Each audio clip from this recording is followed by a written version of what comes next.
This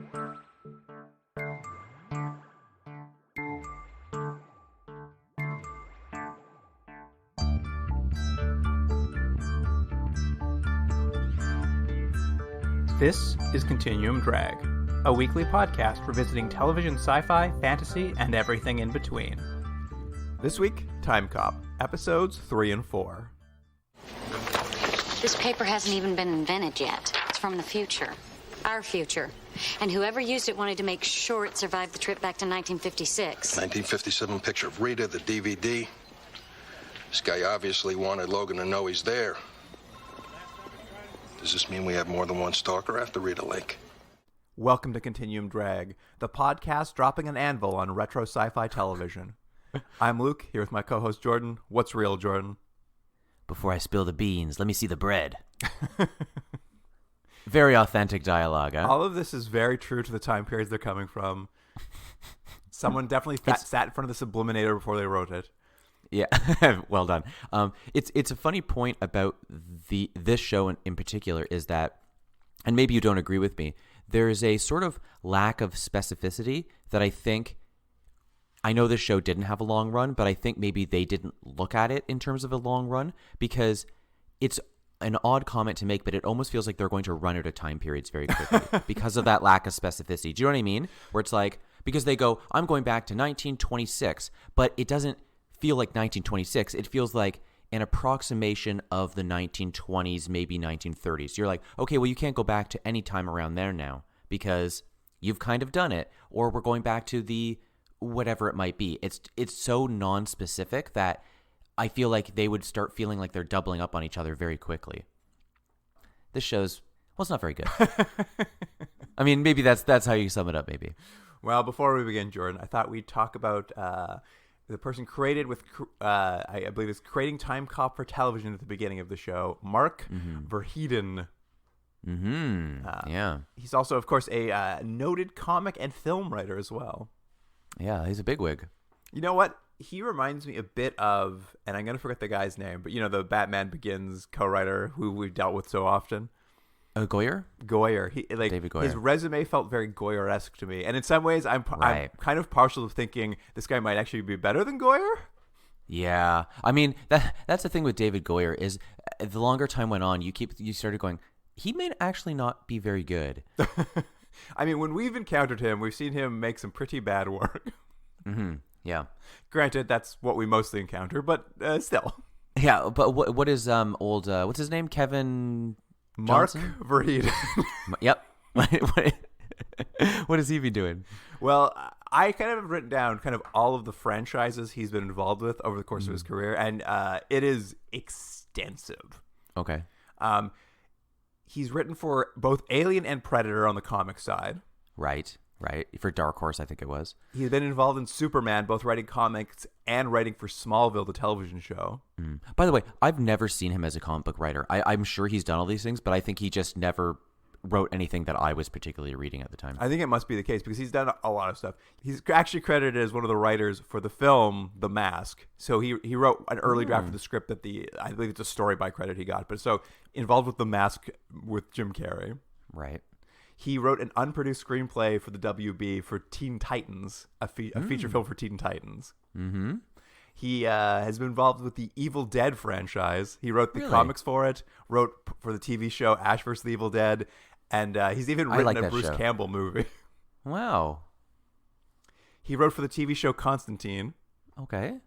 He wrote for the Netflix series Daredevil. Wow. So you know what you probably can get from this? He's a if not, this is going to sound terrible, maybe like, if not terribly talented writer, a very competent, a very probably good person to have in a room. He's probably very reliable, you know? Yeah, I mean, I'm sure he's necessarily a bad writer. Like, some of these shows he's worked on are, you know, fairly successful properties that are... Well, it might also just be a thing where he's good and he just will take anything. He's like, hey, this is not a very good show. Well, I'll write an episode of it.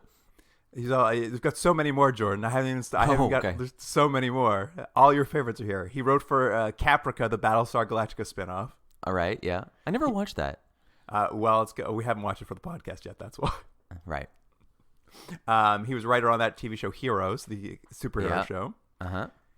He was a writer for Falling Skies, the science fiction show. Right, yeah. Out in Vancouver. He's the showrunner of the new Swamp Thing series. Oh, Swamp Thing. Yeah, I watched an episode of that. Remember, that's on our list. And important to us, Jordan, he wrote 2 episodes of Freaky Links. Seems like a lot of people wrote on Freaky Links. You know which episode? We haven't watched both of those because we didn't watch so few of Freaky Links, but we did watch one of his episodes. It was the final episode, The Final Word. Oh, yeah, the like pseudo-documentary type episode. Yes. Mm-hmm. So I'm leaning toward the fact that he might actually be kind of an interesting writer. And He probably is. when I was looking at him and this show, because we were talking about it, just kind of that question of just like, it's an odd show in that like, I think you can easily view it as not for you. It's pretty, it's pretty broad. It's pretty like dumb, but at the same time, it's not that it's necessarily badly written. It's written exactly the way it seems to be meant to be written, like fast. I would fun. agree. Yeah, And it knows what it is. It's something we've said time and time again with a lot of these shows where you watch a show and you go, I don't know what they're trying to get across. This show knows exactly what it is, and for better or worse, is just like, here you go, guys. Well, one of the quotes from this guy about this show was, in retrospect, he wishes it could have been like a bit darker, a bit grittier, a bit more like informed. But he's like, but we were given the task of writing an 8 p.m. show, which I knew meant it was family hour. So I needed a broad, approachable show for the family. And I'm just like, oh, this guy got an assignment, understood the assignment, and executed the assignment weirdly perfectly, but also to make a show that, maybe is not very good. Well, no, but you're probably right. Executed the assignment, but unfortunately, the assignment was not a very good one. Yeah, I mean, he was given the task of writing the show, and he did. He did it perfectly. Yeah. Now, let me ask you this, a weird question. Do you think, look, let's know a big secret. This is not a great show. I don't think either of us are going to give these super high scores unless something hilarious happens along the way that bumps it up. Do you think the challenge of this show or the problem is the writing?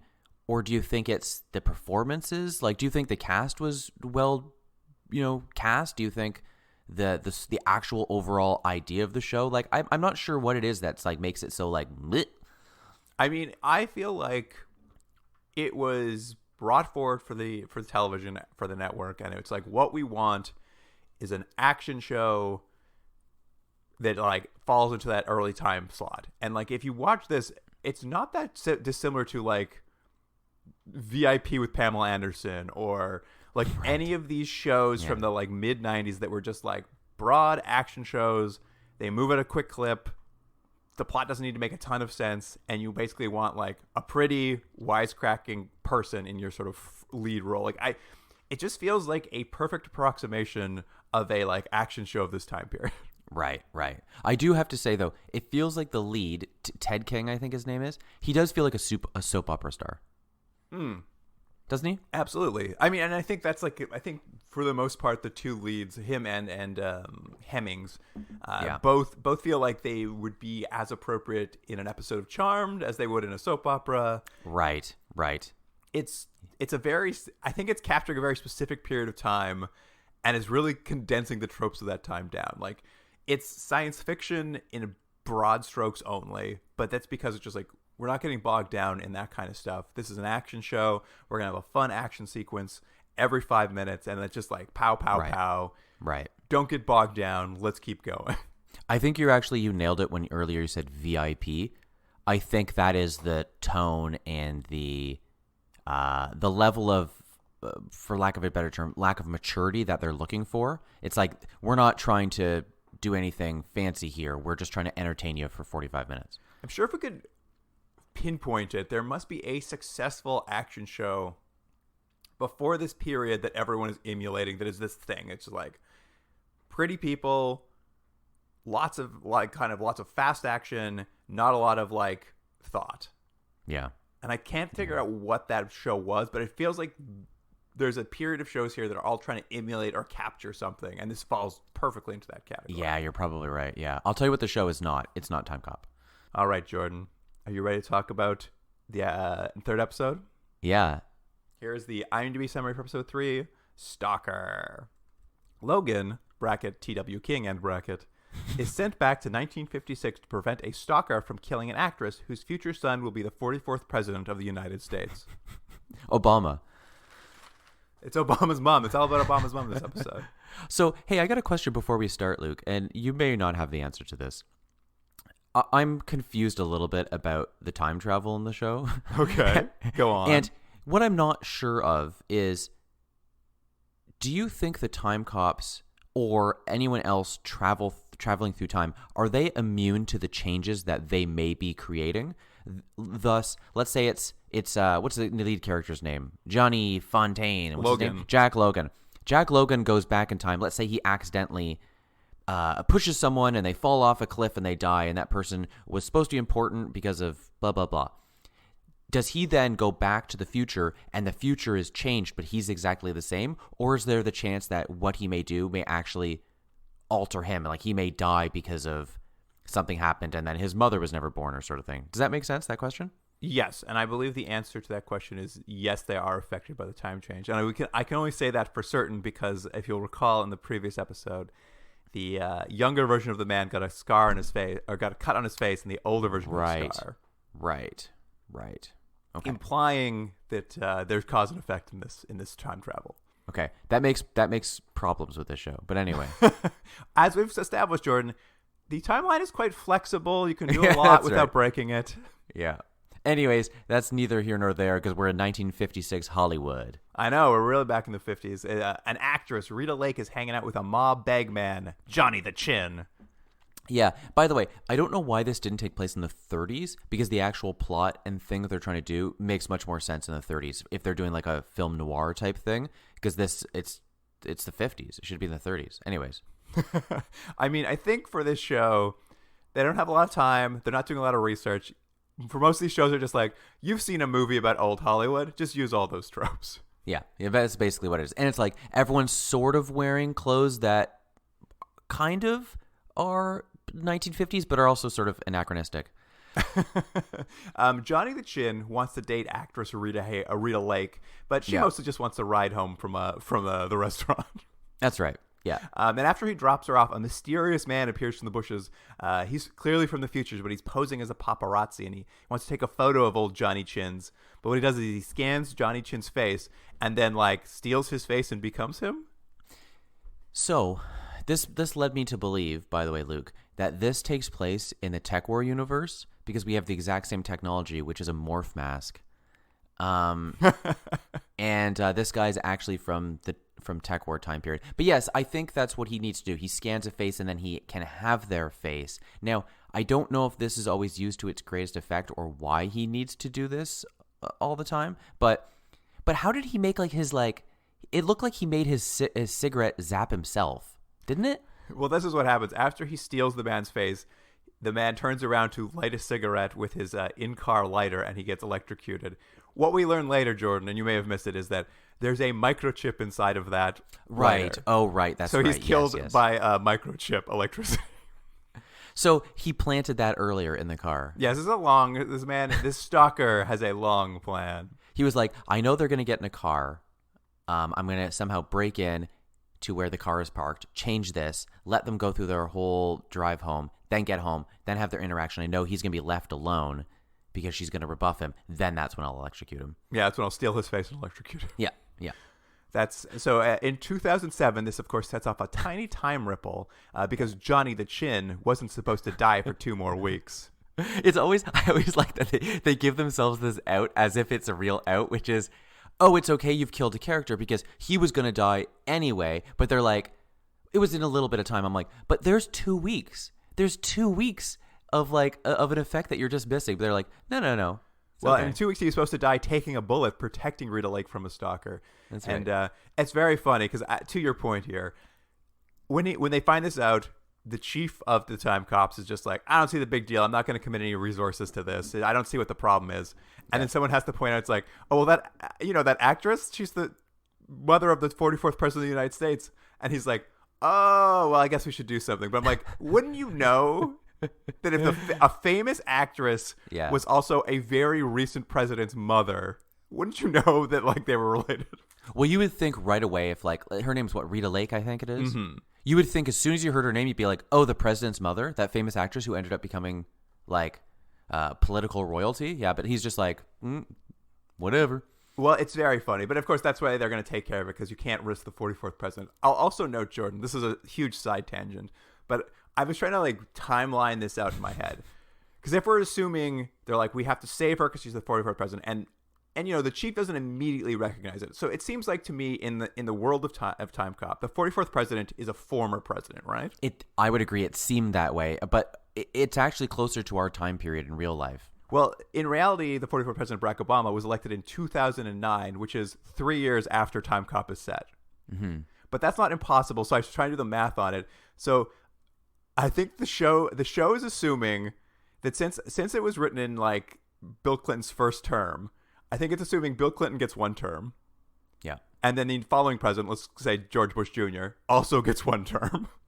Yeah. And then the following president, the 44, Barack Obama, also gets one term. So they're on the 45th president in 2007. Right. So like, they're on the 45th president, but they can't barely remember who the previous president was. Yeah. It's just very funny to me that the writers are like, I think all the next few presidents are all going to be one terms. We're going to have like a string of one-term presidents. What did they name? What was the name of the new president of their 44th president? Did they name him? I missed it if they did. Yeah, they did. I didn't catch it either. It was not very evocative. I'm sure it was Johnny Whitebread. Yeah. Anyway, there was another little bit here that I don't know if you've caught, but they give a little bit of backstory about our hero Logan.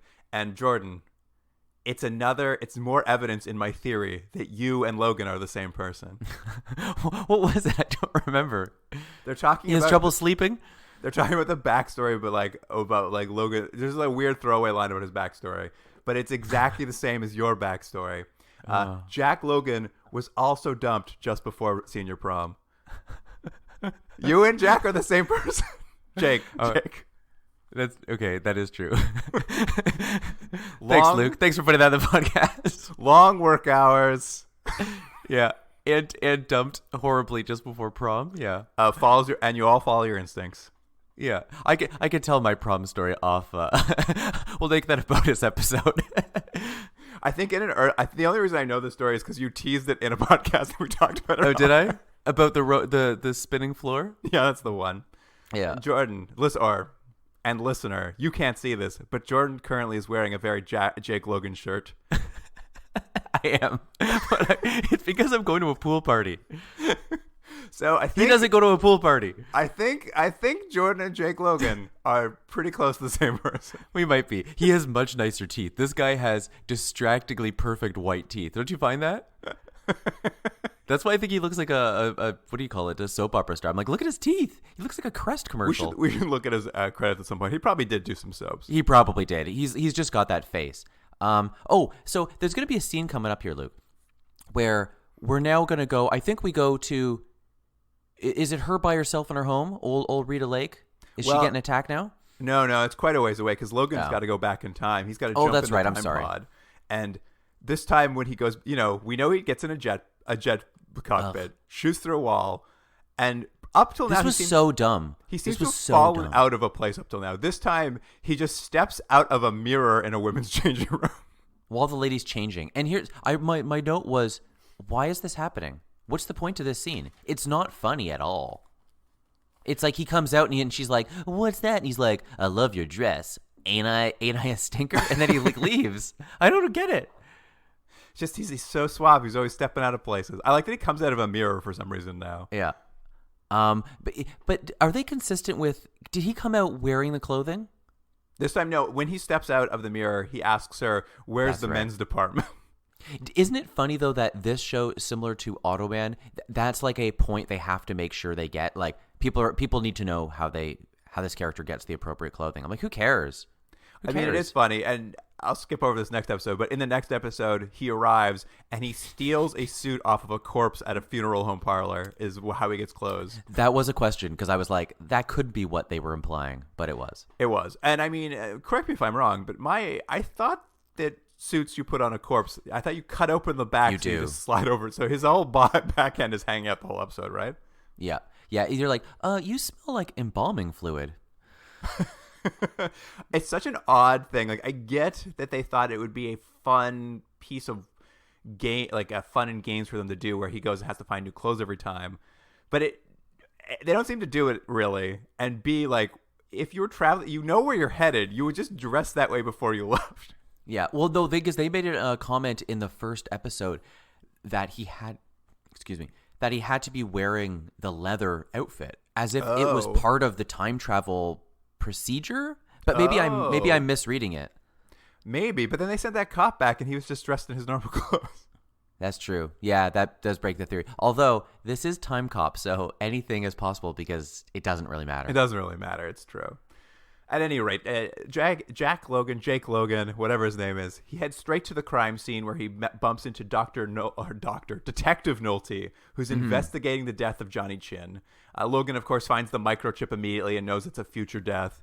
And then he bumps into Rita Lake, and they have a real meet cute, which I'm going to give the show one thing. I thought this meet cute, well, stupid, had one funny bit in it where she offers him a smoke, and he wants to look cool, but he doesn't know how to smoke, and I thought that was very funny. I agreed. I thought what my point of it was, this is like actually kind of funny scene that they either don't lean into or don't know really what to do with it, because I think it could have been a lot better than what it is, because you're right, it's a kind of funny thing. He's trying, and I actually thought the performer did a good job because he held the cigarette funny and he clearly didn't know what to do with it, and it just looked very awkward, and I was like, this is well done, but they just sort of like, I don't know. This is a show where, like, I think they should lean into the fish out of the water sort of thing, maybe a little bit more, because they want to have both. They want to have that scene, but they also make sure he looks cool all the time. But it's like, either have him be like that guy who doesn't care about research and he kind of like flails his way through it, or have him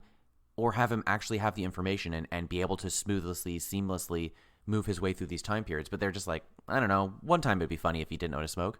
Yeah, I mean, it was a brief reveal of something that was like, I'm like, oh, this is a funny idea that you could do more of, but I will only get this one blip this one time. Let me mention one thing about a scene we just kind of jumped over, which is, it's not important because none of these scenes are important, but when he meets Detective whatever her name is, Nolte. He there's a quick scene where he like talks his way into this like sleazy motel, because that's where he thinks. Oh, that's still coming up, my friend. Oh, is it? Oh, okay, jeez. Because he has to get to Sleazy Motel by finding a matchbook on the ground by the car. That's right. I'm sorry, I forgot that was a clue. A classic clue, Jordan. Yeah. That somehow the police overlooked. Doesn't really matter. You're right. He goes to this dive hotel, flips through the guest registry, sees that Barry Manilow checked in yesterday. And he's like, no way, the big star like Barry Manilow. Mandy? There's no way this guy checked in. He goes. But here's the thing. So he sweet talks, kind of like, not sweet talks, but he like charms his way past the guy who's front desk running the front desk. But then he goes up. This is a hotel though, right? Yes. But like, how long has whoever this suspect is been living here in this day. hotel? Because the walls are plastered, like in that sort of thing you've seen a million times in movies and TV of like, there's a stalker or a hitman or something, and so for whatever reason, they need like a vision wall, and they have like their pictures all over, and it's all the pictures of Rita. But I was like, did he just check in, open his suitcase, pull out all his clippings, put them up on the wall, and then he's like, see you later? I'm out of here now? Apparently. This future man came, hung these all up, and then he also set up his mini disc DVD player to watch a movie. Oh, didn't you love the mini disc player? So the mini disc player is essentially like, it actually looks more like a Discman or something like that. Yes. But the CDs or DVDs in the future are squares, and I loved it. That's a point right there. I loved it. It was a funny little bit, and so he scoops that up, and he notices one of the pieces on the wall, one of the magazines that they've cut out of Rita's on the wall, is actually from the next year. So it's from the future. So he takes that off the wall as well. Right. And, on his way out the door of this place, he bumps into Detective Nolte, I assume doing his job and looking into a clue he found. Yeah. And it's very funny. Yeah, there's a funny thing with this Detective Nolte, because he's always kind of around, and he seems like he's always getting irritated at Jack. Or what is his name? Is it Jack or Jake? Jake. It's Jake. Jake. But it's Jack. It's Jack Logan. No, it's Jake Logan. It's Jack Logan. Hold on. Confirming. Jack Logan. That's how generic this is, Luke. We can't even remember the main character's name. We're mixing him up with Jake Cardigan. Oh, that's what we're doing. Yeah. Sorry, everyone. It's Jack. That's how much we love this show. Anyways, but the cop doesn't seem to be doing anything. You would think it'd be kind of like they would have not two plot lines running simultaneously, but two sort of investigations that sort of come together. You know, the cop is doing his thing and Jack is doing his thing, but that's not really what this is. He just kind of shows up and you're like, why is this cop kind of weird?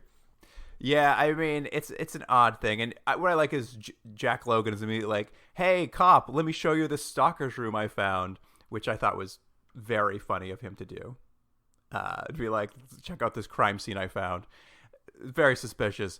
But even when he does, the cop comes in and he looks around. He's just like, no crime and putting photos of a lady up here all creepily. Well, there's should we talk about what the turn? Can we talk about what the final turn is going to be? You might as well. Okay, so what you're going to find out in this episode, and if you rewatch it, it would be quite clear, is the cop is actually the stalker, which is not the worst turn ever. But again, I just don't know if it works. It's one of those things that are like, wouldn't it be crazy if it was actually the cop? And then you go, yeah, that would be crazy. Does anything before make sense? And you're like, I don't know, because it's not like he is trying to really stop Jack in any sort of meaningful way. Yes, I mean, here's what it's kind of, I think this is supposed to be the idea of this subplot. And we can talk about why it gets confused later, but what we'll come to learn by the chief and the historian in 2007 will like put the clues together, because that's all they have the chance to do in 2007. Mm-hmm. But what they'll figure out is that every single one of Rita Lake's boyfriends has been murdered in the past. That's right. I think they said something like 4 or 5. Like it wasn't just like 2 in this horrible coincidence. It's like quite a few, several. And every single murdered boyfriend, the crime was investigated by Detective Nolte, and it's always blamed on like mob-related activities. Mm-hmm. But when they look into the deaths, they realize, oh, every single one of them was also killed by a bullet from a police-issued service revolver. I know. It's like when you look at it, you're like, well, this seems like we could figure this case out real quick.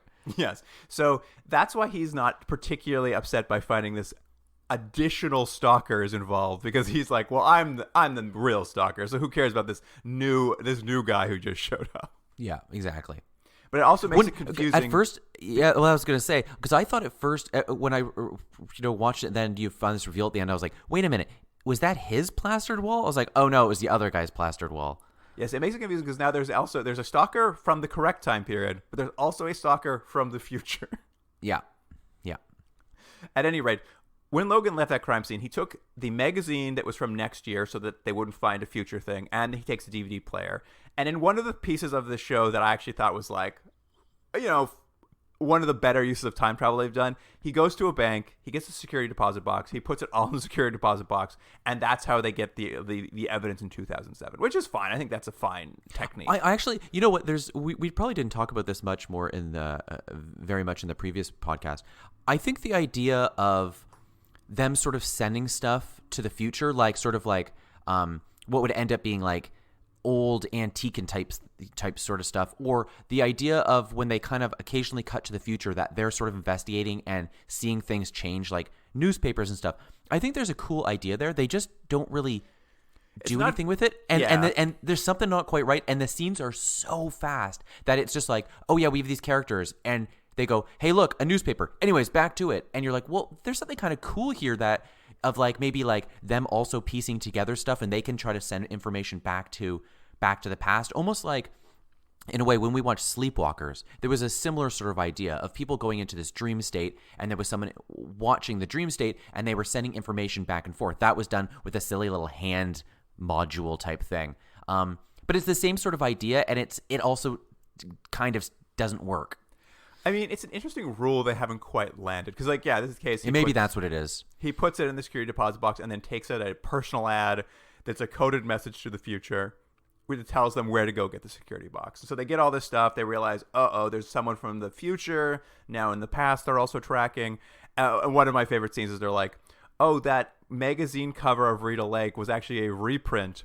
And they're like, check this out. And they try to light it on fire, and they crumple it into a ball. And then there's like, once it's crumpled, a CGI paper uncrumples itself back to flat, and they're like, it's from a technology of future paper that we don't even have yet. I love that. I have to say, that stuff is, I wish they had more of that, because the show is sort of inherently silly, so why not lean into the silliness? Like the little square DVD and the paper that for some reason in the future, I love the idea of not that we're getting rid of paper. We're just like, let's make it unburnable and uncrumpleable. Yeah, you can't crumple that paper, throw it out anymore. Not in the future. Like, why not? Do more of that. That's way more fun. You're going to have a silly show anyway. Back in 1956, Logan... Maybe 1956. It could be any. 1956. It could be any time period between 1940 and 1960. This is the moment you were thinking of, and I think you thought it was much earlier in the show. Rita Lake comes home to her place. Waiting inside is this future stalker in Johnny Chin's face. Yeah, so I have a couple questions about this. And one is maybe not that funny, but what so we know it's this future guy and he wants to kill Rita. So why not just kill her right now instead of setting up a sort of 1950s Batman-esque Silver Age way to kill her instead of, like, you know what I mean, going through this whole like supervillain way of doing it. Why not just kill her right now? That's the first question. And the second question is, why did he need to have that other guy's face? Because I understood if it was a way to get through security or something, but he's just there. And then the third thing, what it kind of seems like he's doing is not killing her, and this is going to be terrible, but doesn't it seem like he's like trying to sexually assault her? Yeah, that certainly is a weird undertone of this scene. Right? It's sure. just like, I was just like, oh, this is awful, because that wasn't the like, it wasn't like this was a obsession that was driven through sexuality or through this sexual drive. You know, it just was like, it's an obsession. So I didn't understand why they framed it and shot it that way. Well, I think, I mean, this is not to excuse it, but I think at this point in the plot, we don't really know what Future Stalker wants. So maybe I think they want us to, like, they're trying to sell us that fear maybe a little bit. Right. But it was gross. It was gross. Yeah. It's gross either way. Okay, well, I'm glad we both I'm going to go back to your other fulfilled point that. is, what is the point of stealing his face? And I can't tell you, because in this world now, everyone thinks Johnny the Chin is dead. So there's no use in having his face. And even when he shows up to, like, menace her in her home, all it does is she's like, I thought you were dead. And he's just like, Johnny the Chin's face. You're right. And there's going to be a few more of these scenes. And there's one of them that I think works pretty well later, although the overall the reason people are doing stuff doesn't. I think the actual, like, fooling someone with a face works well. But then there's going to be a scene later on, and I know I'm jumping around, but it doesn't really matter. There's going to be a scene later on where we meet villain guy time traveler, and he calls someone on the phone, and he just pretends to use someone else's voice. Yes. And fools her. But what I didn't understand is, why not use the morph mask? Because it apparently changes your voice too. So why not do that as opposed to, like, if I called you and pretended I was your boss and I could have a technology that would 100% sound like that person, great. Okay, that's an effective ruse. But if I just hey there, Luke, I need you to come into work tomorrow. It's like, you'd be like, why are you doing a funny voice? it just doesn't make any sense. You introduced the technology in this episode. I don't know. I mean, maybe he made a morph mask of her boss, wore it for the phone call. He didn't, because we see him. That's we see true. him on the phone call. Do. Anyways, but yes, they have this. I actually think it's a cool technology. The idea that you can copy someone so perfectly that you're fooling everyone, and there's like this kind of fun element of you don't know who to trust. But that's not what this show wants to be doing.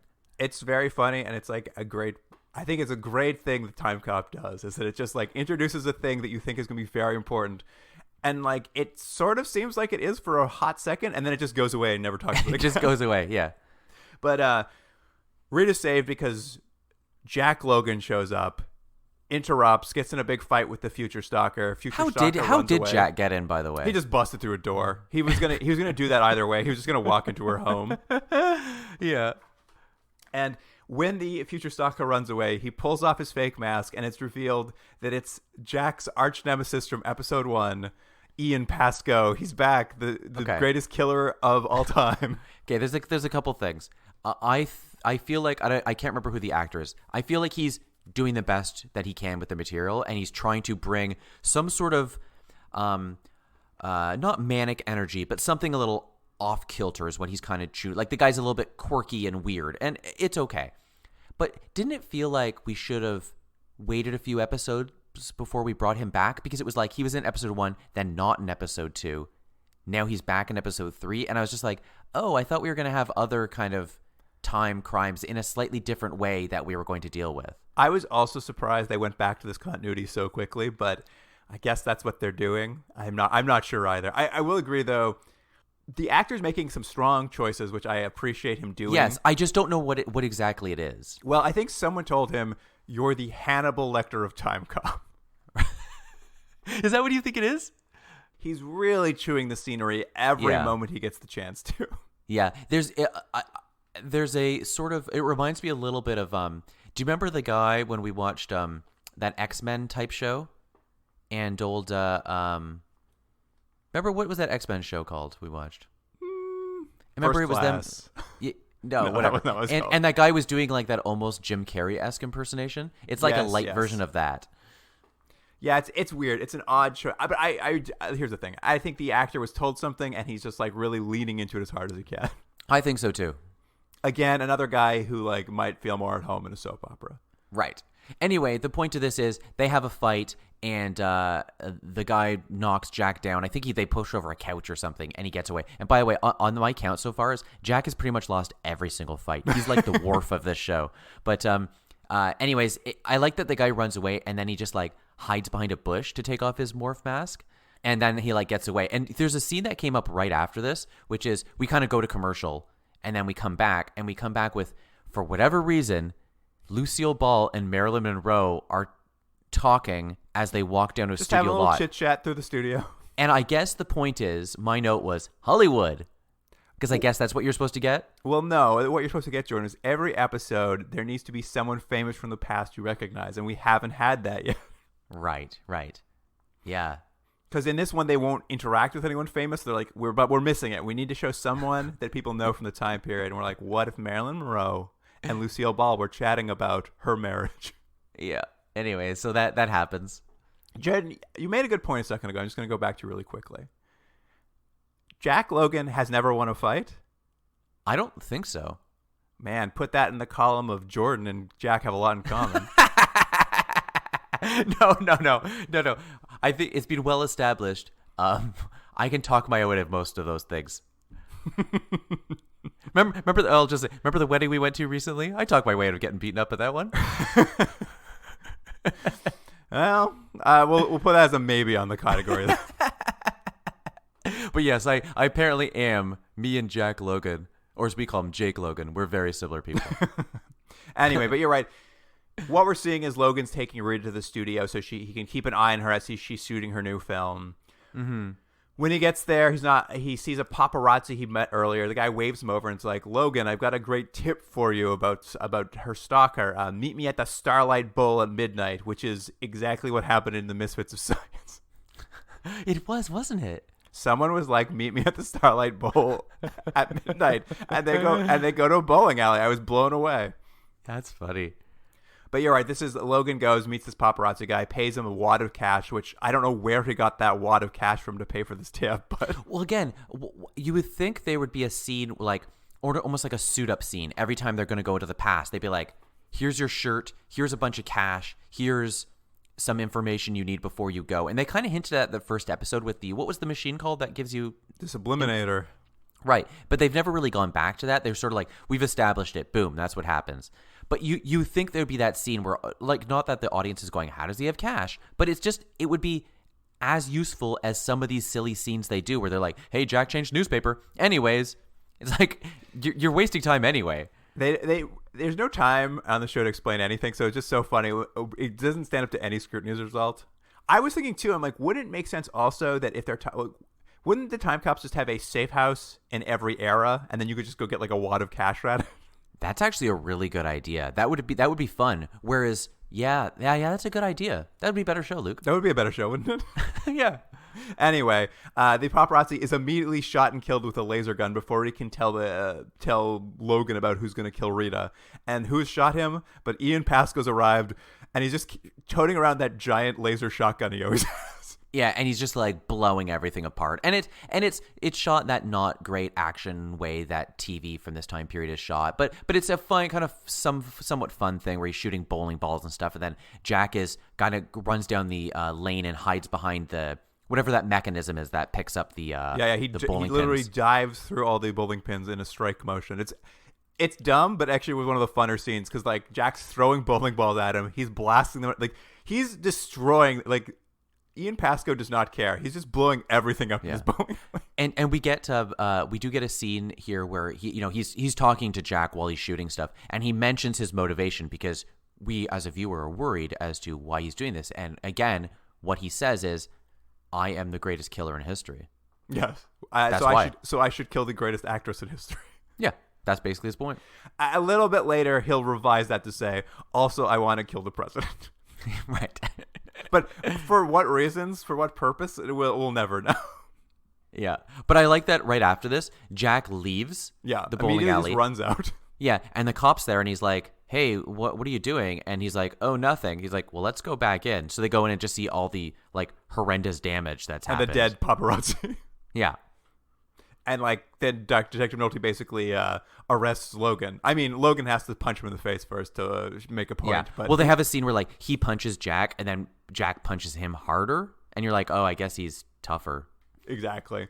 Logan's dragged off to jail where he's immediately bailed out of prison by Rita's lawyer. And as he's being escorted out of prison, Rita's lawyer's like, "Hey, FYI, I'm actually Pasco in a fake mask again, bailing you out." Yeah, so here's the thing. I actually thought half of this was really good. I like the idea of using the morph mask to get through the police and to get to Jack. But then why would you ever bail him out?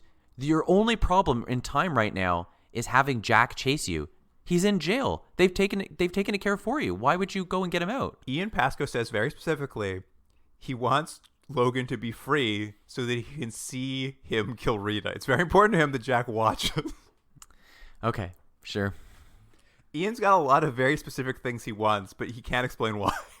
I have to say, though, we're coming up to a scene. I don't know if it's next. It's not a scene, one of the next scenes, where something that happens in these shows that almost never happens, and it was a real problem when we watched Kolchak, which is the team up. And they almost give you it in this show. And I was like, because they have a team of 4 core people in this show. 2 of them never have anything to do. That's the dude who looks at newspapers and the guy from that 70s show who looks over his shoulder as he looks at newspapers. They have nothing to do. And then you have Claire, the other detective, who kind of like sometimes has like banter with Jack, but also doesn't have that much to do, slightly more than them. But now they're going to send her to the past, which is like, this makes way more sense. I know. I was also like finally giving the other time cop something to do. And they sent her back in time to warn Jack that this Detective Nolte is the real stalker from the past. And like, can I mention one quick thing though? They sent her back into the past, and I'm assuming she's used the machines named. I'm sorry?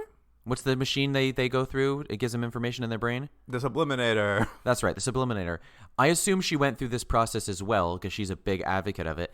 But she comes back to the past, somehow has a car, and decides she's going to use. But then she doesn't know how to drive a car.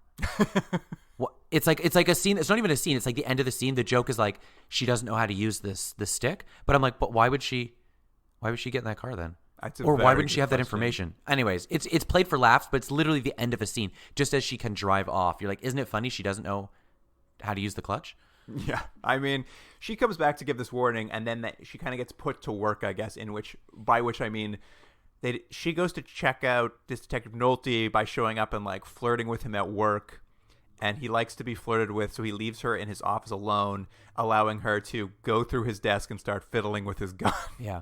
Isn't it the worst that you finally bring the female lead out to do something, and what she has to do is like use her like feminine wiles to get what she needs? It's just so dumb. I mean, it's this episode and the next episode. And the next whole point. episode, I know. Anyway, Logan, meanwhile, he's taking Rita to set because she's been called in for a shoot that day. And when he gets there, the person at the door to set's just like, "You can't come in the studio. It's a closed set today." And Jack's like, "No problem." He turns around, looks at his feet, and literally at his feet where he's standing is a call sheet that says, quote, "No filming today." I had a couple problems with this. One, there's no way that she wouldn't know when she was filming. I'm just saying. That wouldn't happen. You wouldn't add an extra day without her and her agent knowing. And then also, why are they putting a call sheet out for a day they're not filming? I know. And it's just so funny. And it's literally like at his feet. Like the moment he turns around, the door closes, he just looks down and sees no filming today. Do you think is that a little inside baseball though for the audience to say, like, do most people know what a call sheet is? Is that a thing? I think they're just like, it was an easy. I don't think it was inside baseball. I think they're just like, how do we get across this? And they're like, if people don't know what a call sheet is, they'll at least know it says no filming today in large letters. Understood. Right. Yeah. Okay. Which just causes Jack to turn around, walk into the sound studio he just walked away from. He finds that Rita has already been locked into an electric chair, which I guess they're using for the climax of the film. Another point to this. So let's do Rita's day. She gets a call, says, you're going into film tomorrow. She goes, oh, I never heard about filming. They're like, don't worry, you're filming tomorrow. It's your big scene. And she should say, you mean the scene we've already scheduled for next week? And he would say, yes, you're now apparently filming that tomorrow. She'd go, okay. She comes to set. There's no makeup there. There's no hair there. Get right in no the chair. Grips. We're doing There's blocking no gappers. right away. There's no camera. Nothing's around. Nothing's set up. Someone is apparently there and says, come on through.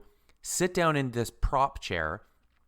And we're going to start filming, but there's no one around? I don't understand this at all. It doesn't make a lot of sense. It's just like she's somehow locked into this electric chair again, and you're already worried for her. Then yeah, you're very worried. Detective Nolte steps out of nowhere, and he's just like, I'm here too, and I'm a stalker. Knocks Logan out as he's trying to get Rita out of the electrical chair. And then this is where he explains to Rita, he's like, oh, by the way, I'm the one who killed all your boyfriends. Yeah, and it's like you're like, oh, okay, that makes sense. And then also out of nowhere, Hemming steps out of a corner, wakes Jack up off the ground so they can go confront Detective Nolte standing next to Rita.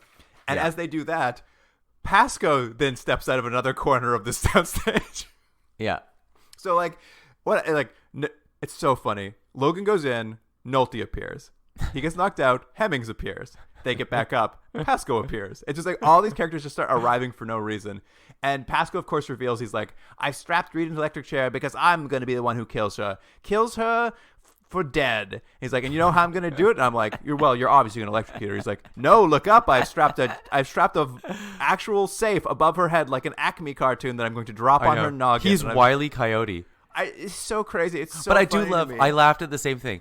You've established it's an electric chair. That she's trapped in. But that's not how she's going to die. It's just a convenient way to strap someone in.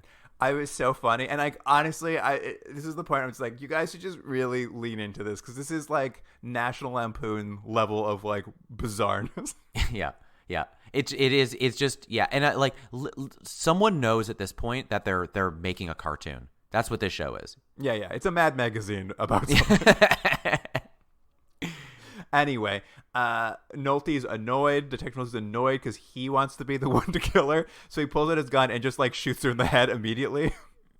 I was really impressed by that. Yeah, but Claire has like good, bad, and ugly the gun and is taking out the bullets. So he didn't check. So he can't. There's nothing in the gun. It was my favorite scene. It's just like, you think you're going to kill her first? And he just pulls out his gun and immediately shoots her in the face. I was like, whoa, he really went for it. Pasco, of course, then lasers Nolte to death. He's like, well, I'm going to shoot you with my laser. We've only seen the lasers used a little bit, but did you notice when he shoots the detective with his laser and it hits him, the detective's clothing goes like X-ray see-through for a second, so you just see his bare chest for a quick second, and then his clothes come back and he dies. I was just like, I don't understand how this laser works. Why did he make his clothes see-through? It was the same thing happened when they shot the paparazzi. The same thing. It was the same effect. But we've seen it when it hits other objects that I assume are not skin. It just seems to blow them up. Yeah, yeah. It was very weird. I was also trying to think of shooting that scene. Does that mean that they shot that plate one time with him with his clothes on, and then they're like, all right, take all your clothes off. We're going to shoot you completely naked standing there because we need this effect where your clothes melt for a quick second and come back. I think you're half right. I think they shot the plate, but it's one person's chest they're going to use for everybody. Oh, good. Yeah. Anyway, he's dead, and Logan uses the distraction to untie a rope that's attached to sandbags in the ceiling so he can like fly up like a 1930s swashbuckling adventure and land Luke, in the rafters. How many times have we seen this? The swinging. It's at least our third or fourth time where we've had to have the star do this swashbuckling Errol Flynn sort of swing. Well, you'll notice too when it happened the last time I remember on Automan, it was also at a film studio. So if you're at a film studio, That's right. They're just like sandbags are tied to ropes on the roof for no reason. But isn't it funny though that you have to remember the people making this show work in film. They know what it actually looks like, not this fictionalized version of it. But they're giving us the Looney Tunes version of what sets are like. I'm like, but you're doing that on a real set. Why not, Jordan? This is what the audiences want. This is what they crave. Yeah. There's just sandbags up in the rafters. I'm like, is there? I'm going to grab this rope, untie it, I'm going to swing up to the roof. He gets up there. He's like running because there's like a laser that's like burning a rope that's going to drop the safe. That's right. You forgot to mention that the way he's going to drop the safe, he's also decided he's set up some sort of apparatus that is burning the rope. That's how he's going to do it. And Jack runs across. He's going to stop it. Somehow, like, Jake like flew up there on a rope, but also Pasco's able to climb a ladder, and he's up there in like 2 seconds anyway. It took him no time.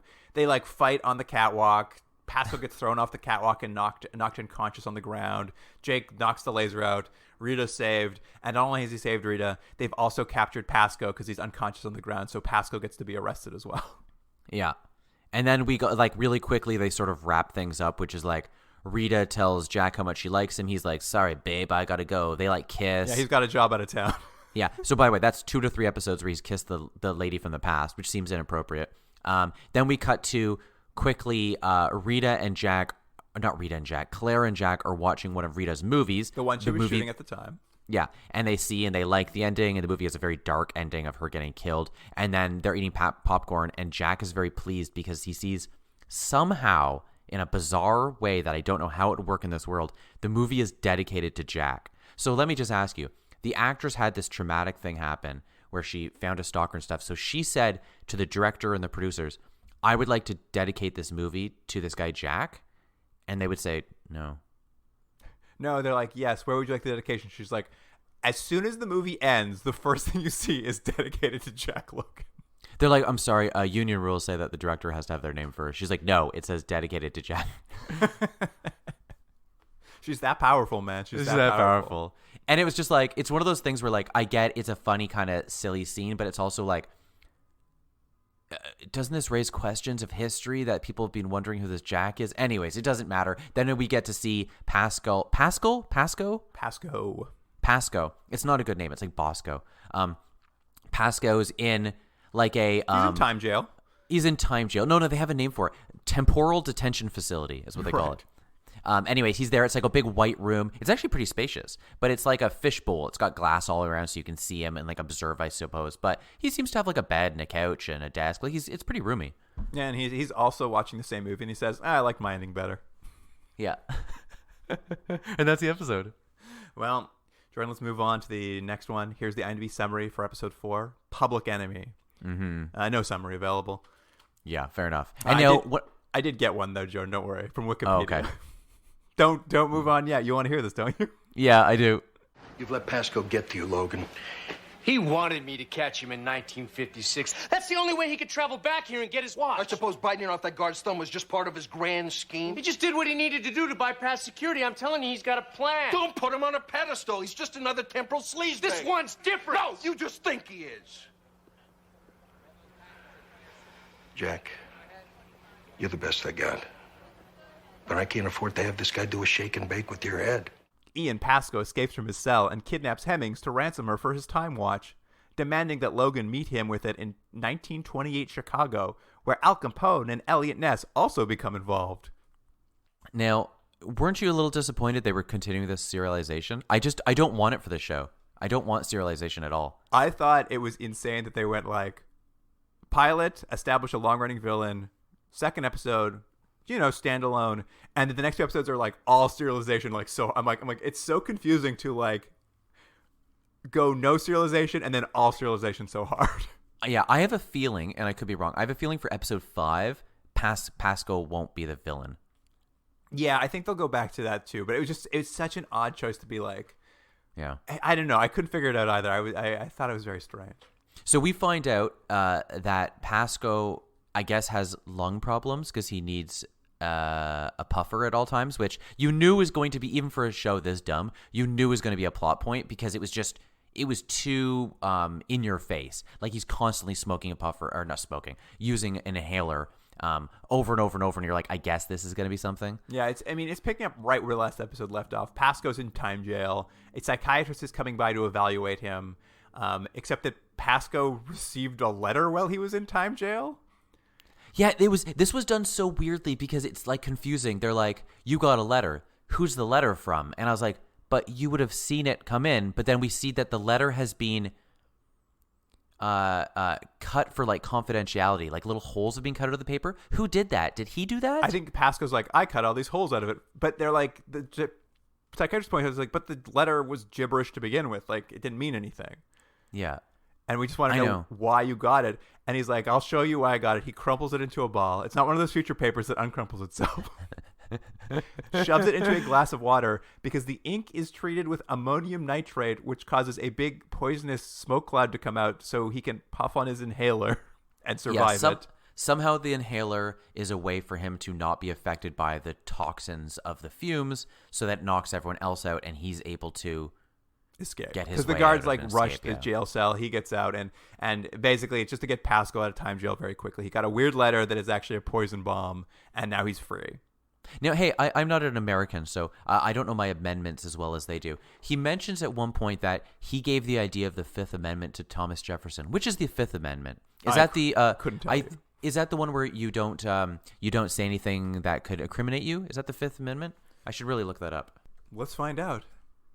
Yes, refuse to answer any question that might incriminate them. He says that, but I don't know if that works in the context of this scene. Yeah. He's like, I came up with the Fifth Amendment. I'm like, okay, but that doesn't have anything to do with what's happening. Well, it's so weird because they're like, and that's part of why he was able to get the letter because of his fifth, like all this stuff. And I'm just like, you're in a top secret government time jail. Believe me, you have no rights. Yeah, exactly. But anyways, he gets out. This becomes a code red, as they call it in Timecop world, because Pasco's escaped. And Jack, we've learned, is angry. And I think this is the first time we've learned that, like, I think what they're leaning into is, like, he's obsessed with catching Pasco. Like, it's like they're really arch enemies. I'm like, but I don't know if they've had that much anger between them. Like, I know he's been trying to catch him, but it's not like he murdered Jack's wife or something, you know? Yeah, it doesn't really make sense. Like, I mean, they're arch nemesis, but there's no reason for it. Right. Yeah. And I love it because they're like, well, we do have a scan of the letter he got. Maybe we should look at that for clues. And I'm just like, you locked up a super criminal from the future who, as soon as you locked him up, like within a day, received a letter to your secret time jail. So it's like, yeah. There's like, you guys should have been investigating this letter from the moment you got it, but they did no investigation on the letter. Yeah, they just gave it to him. And on the letter, they find there's a seal that implies that that says something about like Washington D.C. established in this year, and they're like, that's not the year Washington D.C. was established. And they're like, oh, it's actually an address. We figured out the clue, and the address is to Hemming's house. We better warn her. Yeah. You're just like, again, it's hard to describe how fast this stuff sort of happens. Like, they just go, information, and you're like, but in the end, it doesn't really matter because you're just supposed to sit and let it wash over you. Yeah, it's all happening so quickly. And they're like, call Hemming and warn her, and they call her. They all have video phones in the future, so they're calling her on video phone. Oh, I love the video phone. Wasn't that great? They call her and they get her voicemail, but what happens is on the screen, she comes up. And it's like watching someone on Zoom or Skype or something. She's just like, hey, I can't come to the phone right now. Leave a message. And I love that idea of the technology. Like, voicemails will be exactly the same, but we get to see the person saying they're unavailable. I loved it. Yeah, that made me laugh too. And she's unavailable because they can't reach her on her cell phone. She's underground parking in the parkade of the Timecop's facility. So she's at work. What I did like is everyone drives electric cars in 2007. I was just like, if only Timecop, if only we got that far. Yeah.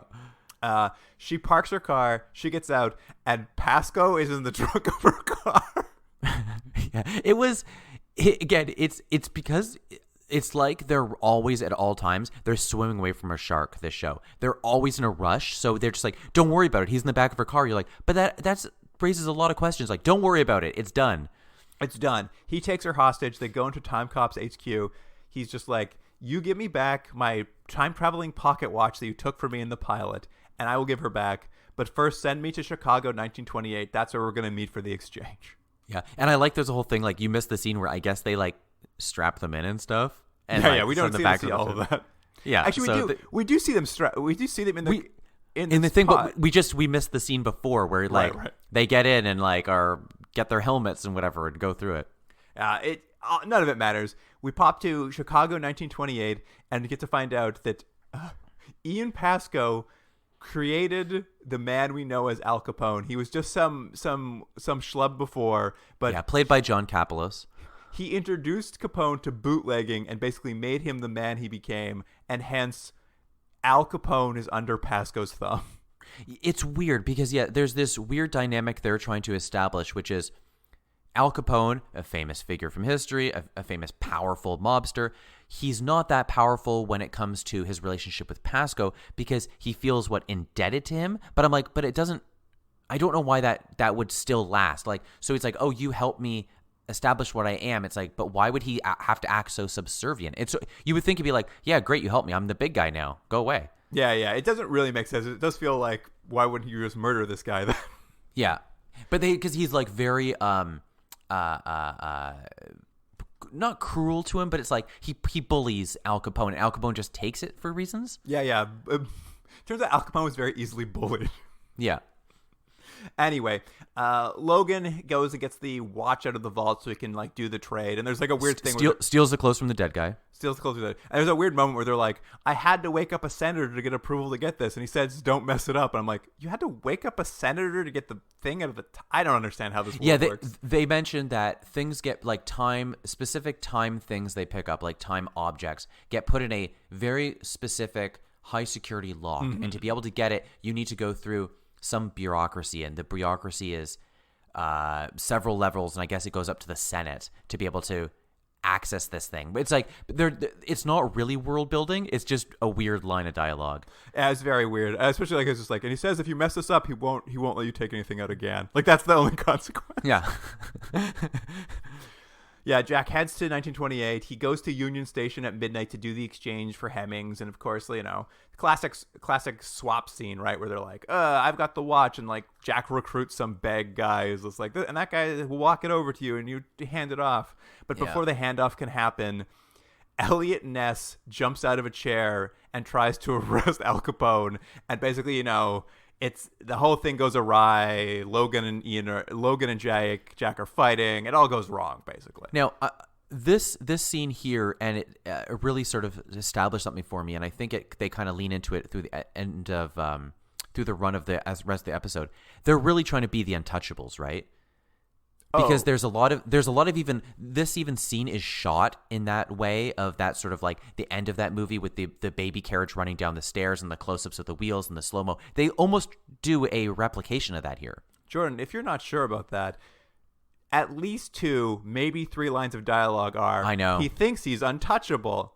What if I were untouchable? Like they literally say that line out loud several times. But it's so bizarre because it's not even, you would think it'd be more of a winky thing, but it's not really. It's just like, we're just going to mention it. They want to drive it home to you. This is an homage to the Untouchable. Yeah. Which I think, wasn't that scene in the Untouchables, the going down the stairs? That was an homage to that Russian movie, right? Wasn't it? Oh, anyway, I guess so, yeah. Potemkin? Battleship That's Potemkin? That's right, yeah. Nerds. My favorite part about this episode is that when Elliot Ness is revealed, it's like literally played by an actor I love, Ron Livingston. Yeah.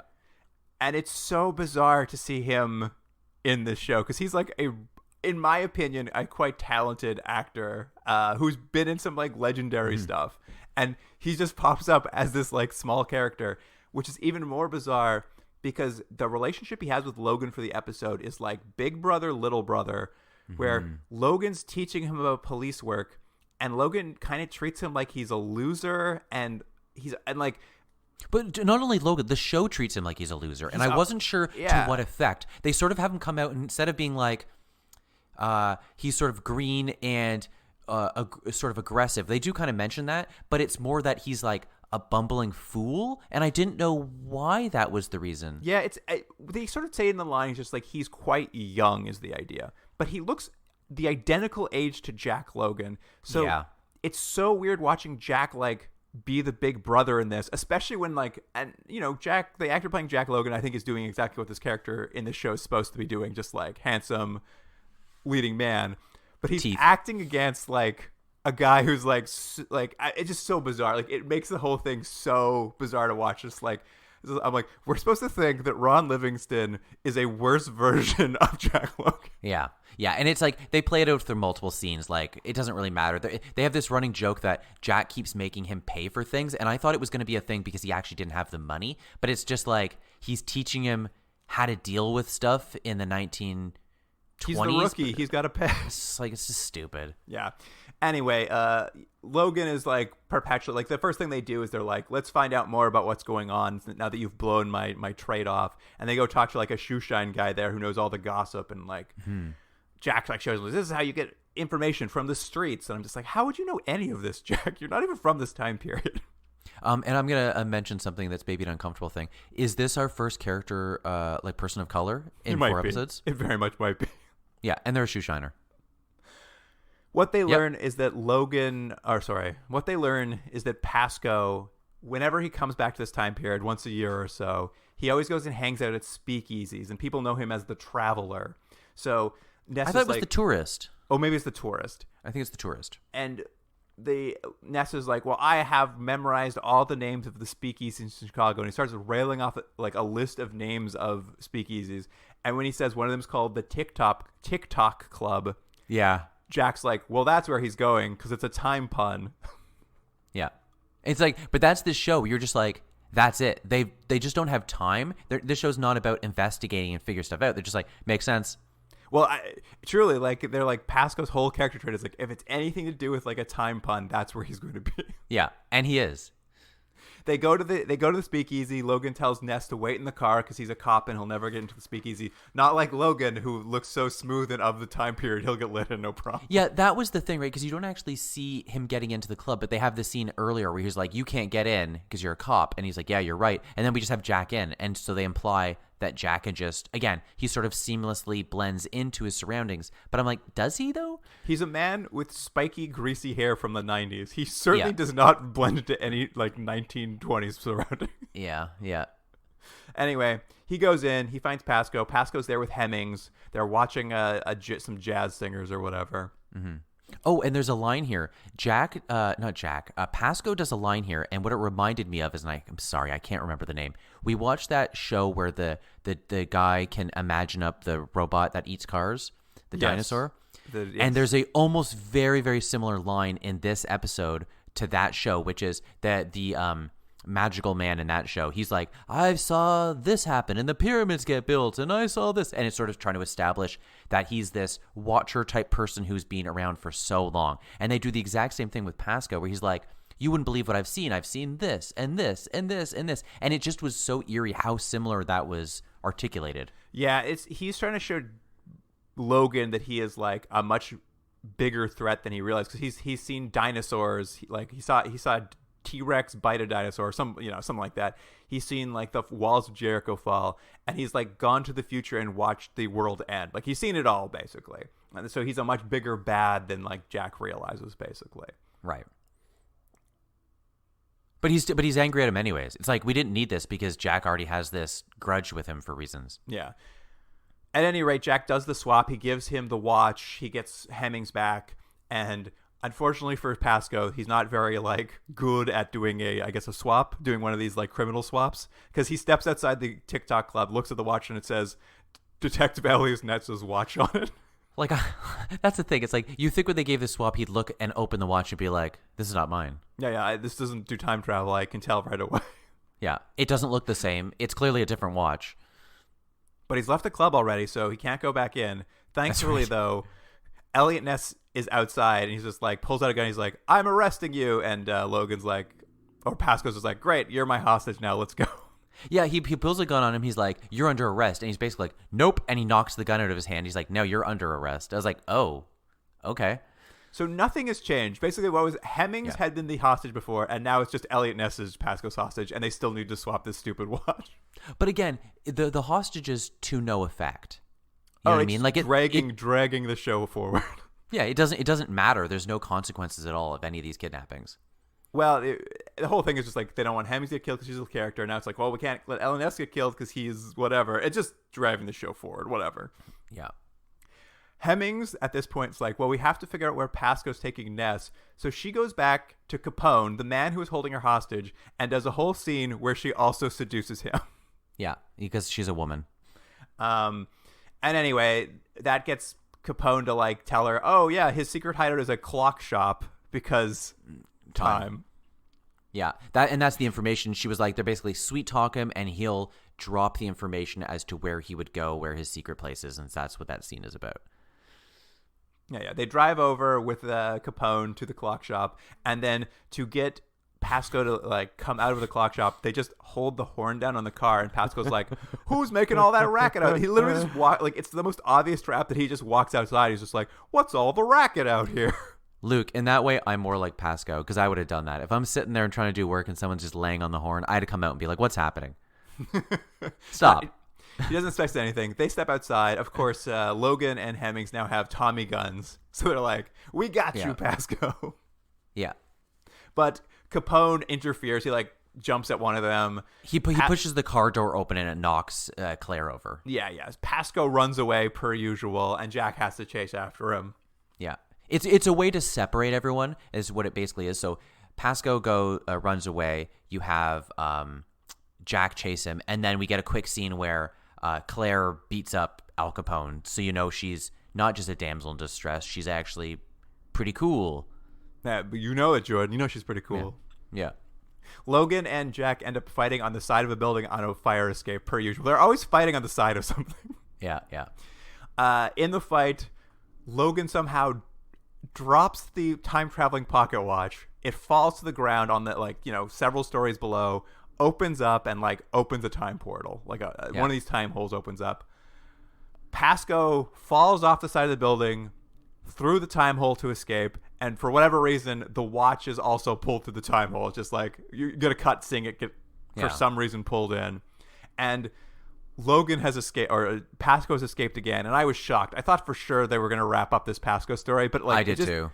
I'm just like, oh, and he's just gone again. I'm like, this nothing happened this episode. Yeah.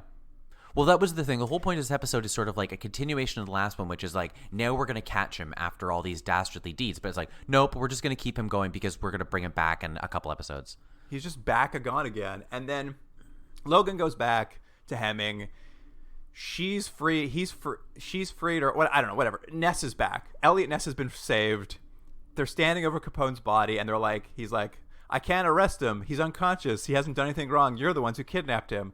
And so Logan turns to him and says, let me give you a little hint how to speed run this level of your life. Just go to the IRS. I'm like, what?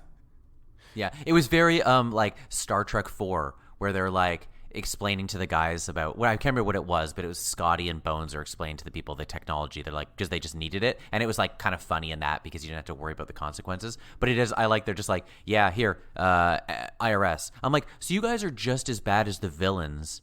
Yeah, in these that are going back in time. You're just altering history. Absolutely. They'll be like, oh well, 2 weeks from now he was going to figure it out anyway. No, we just told him IRS. It's fine. Yeah.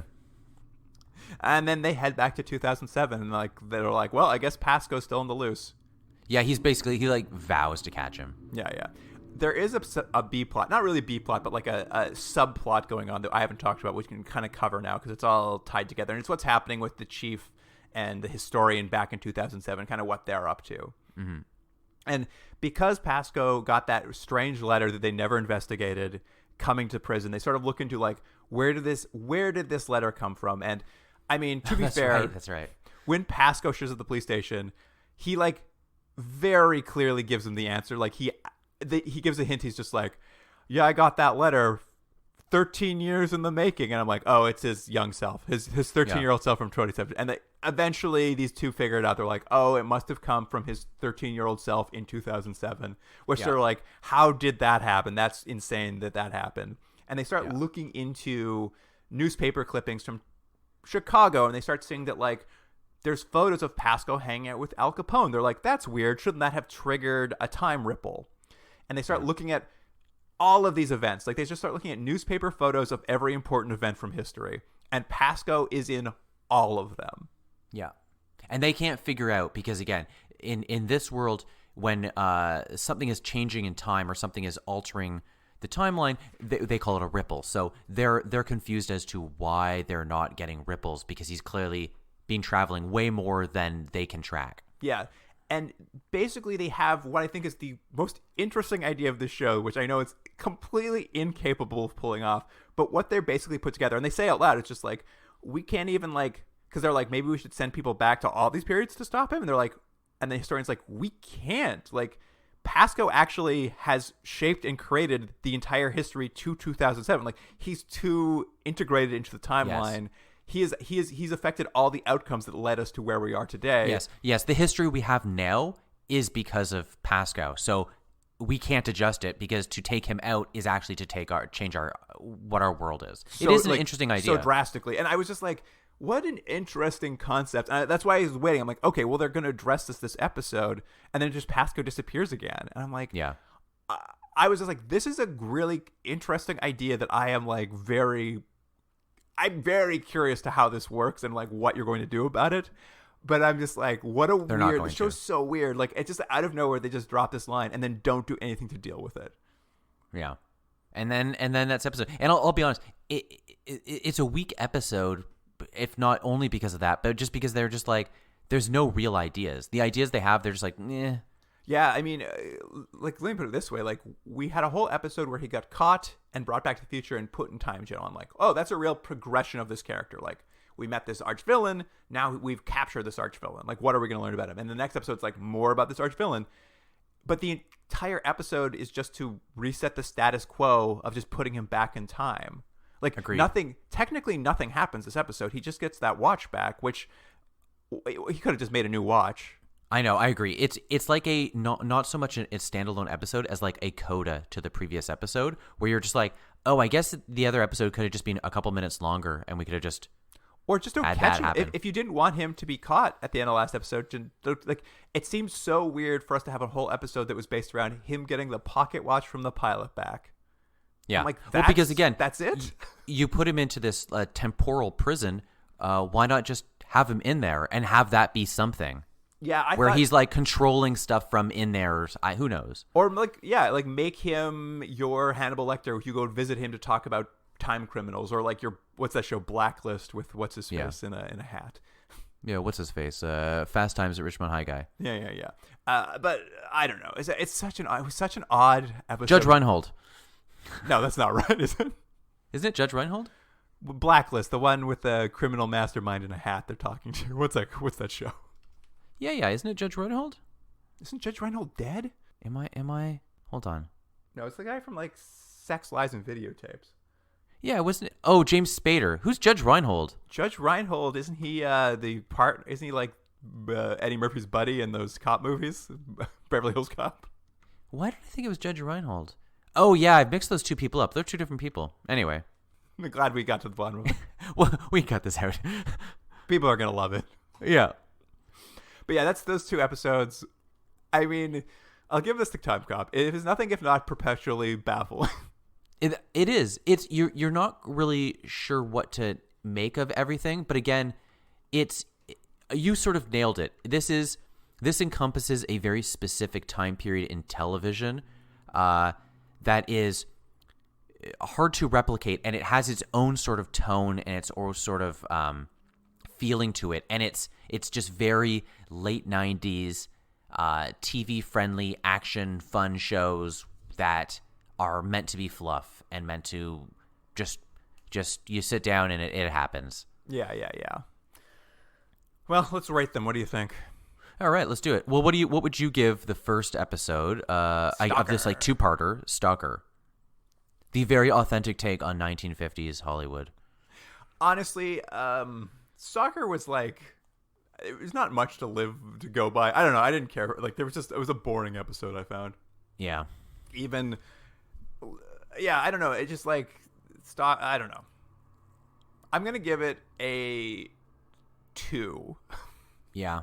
I'm pretty close to you. I think it's it was weirdly maybe the most boring of the episodes.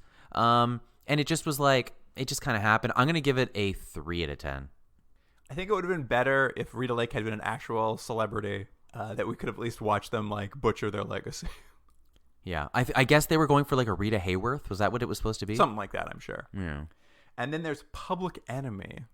I actually think this is a worse episode because, again, it's not even a real episode. I'm going to be forgiving on it. I'm going to give it a 2.5, and I think that's forgiving. It just is, it's bad.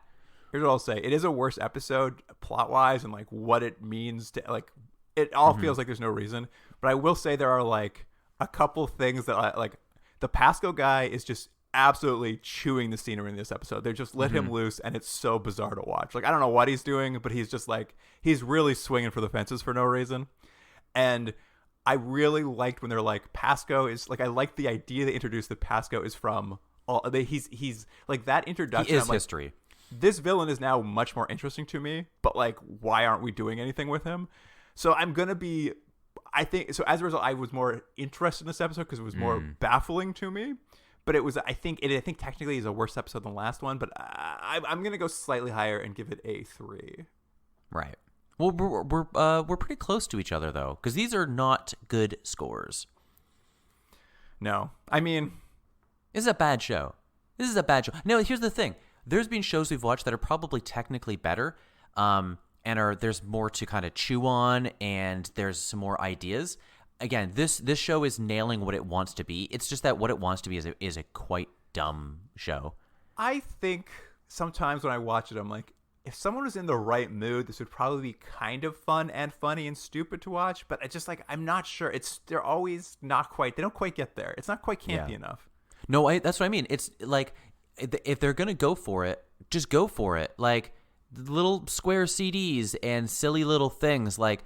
Just make it as it should be an off the wall. It's a science fiction show. You can do anything you want. It's time travel. If you guys don't care about your time travel rules, be Bill and Ted. Who cares? Make it fun. Yeah, something about it.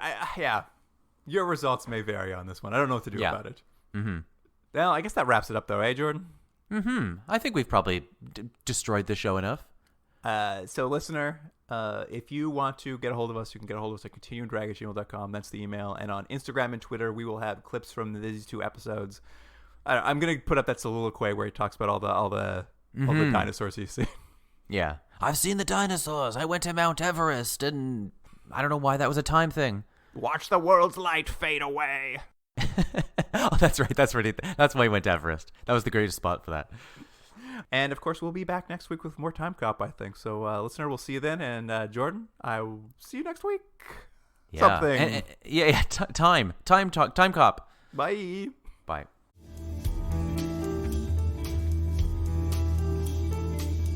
Continuum Drag is recorded in Toronto, Ontario. Theme music by James Rex Seidler. Produced by Jordan Dullock and Luke Black. Special thanks to Aaron Hughes.